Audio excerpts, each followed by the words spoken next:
Portion of Merciful, by permission of panel, Zawiya Adab Corporation's hosting facility. It is my pleasure to in front of you and with you. I have a ghazal I recite in Persian language daily.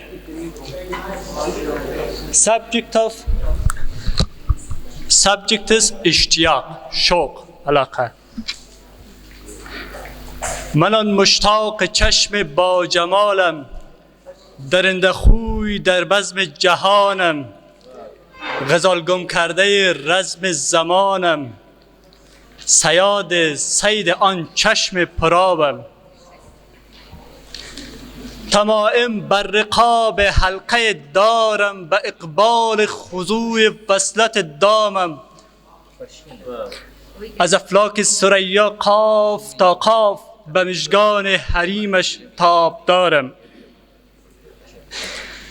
دل رنجور طبع ناتوامم، از آن نجوای ساغر اشک بارم.